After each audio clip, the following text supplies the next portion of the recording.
Coming up on Oregon News, the latest updates on the coronavirus, the graffiti epidemic that continues to plague Eugene, and we'll show you a program that takes students out of the classroom in a unique way.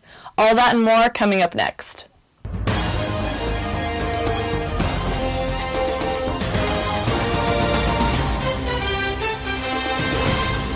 Thank you for joining us. I'm Jenna King. We begin with the coronavirus outbreak. The virus has now hit a record high 60 countries, the death toll worldwide of 3,000. The U.S. government advised Americans against traveling to the northern Italian regions hit the hardest, including Lombardy, where the city of Milan is located. The United Nations announced it's releasing $15 million from an emergency fund to help countries with fragile healthcare systems contain the virus. The Center for Disease Control reminds us to avoid close eye contact with people who are sick, avoid touching your eyes, mouth, and nose, and wash your hands regularly. Here in Eugene, the city is experiencing another type of loss, with one of its local landmarks closing for good. Taylor's Bar and Grill shut down last week after nearly a decade of serving University of Oregon students, alumni, and other patrons. The Oregon Liquor Control Commission revoked the bar's license after years of complaints. The documented problems included rapes, druggings, and assaults, due to a history of serious incidents that happened at the bar from June 2017 through June 2019. Last call for Taylor's was 7 a.m. Tuesday. A sign on the front door read "Closed forever." The future of the building is still uncertain. In other news, graffiti has been plaguing the city of Eugene for a long time. Some people are working to prevent it. Each year, the city of Eugene removes over 9,250 tags on public property. Tagging can be done by street artists, by members belonging to a gang, and even groups who do so to put out certain biased messages. Public Information Officer Melinda McLaughlin says these tags create a nervous environment and even affect local businesses. It creates a fearful atmosphere, and it also discourages business. It's hard on the businesses where it occurs because they have to respond to it and remove it. And if it occurs in a residential neighborhood, they can easily feel like the crime is increasing. Eugene landlord of the Hive Properties, Tracy Knights, has also experienced an ongoing struggle with trying to cover up the tags on her properties, as it deters potential residents. One person can't fix it. So like if we're all working together, it helps, but it definitely does give off kind of a kind of vibe, and that's kind of, unfortunately, the whole campus area gets that. Tagging buildings is against the law and can result in fines and in some cases jail time. To report graffiti as a crime, call the Eugene Police non-emergency number at 541-682-5111.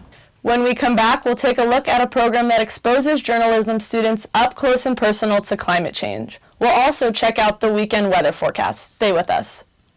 This job looks perfect. It says you need people skills. Check. Driver's license. Check. And a high school diploma. You've got one of those, right?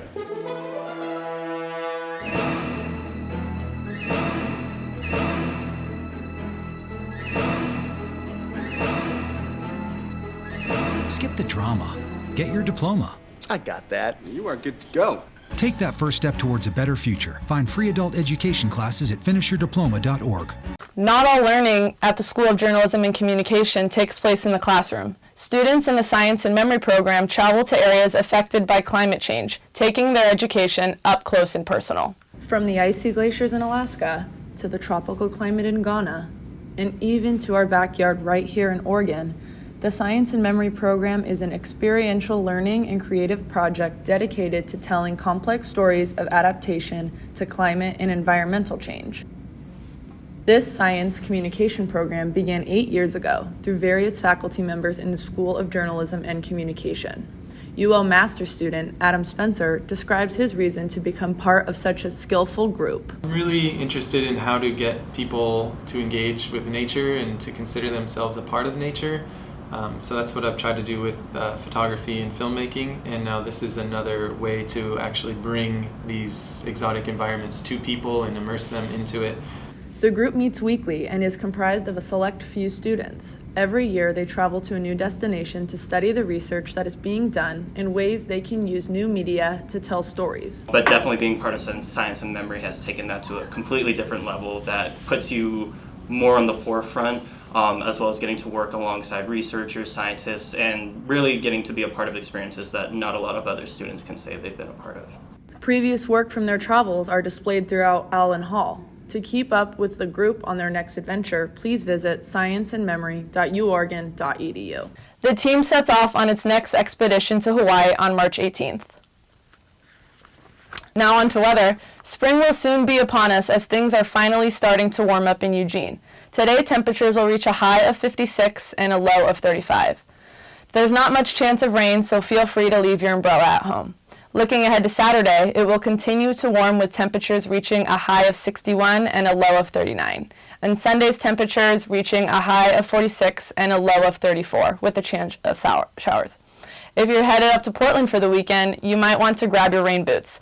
Look for highs of 53 and lows of 33. And it's looking like rain Friday and Saturday. Sunday, the sun will be out with a high of 48 and a low of 32. And that's a wrap on Oregon News. See you next time, Eugene.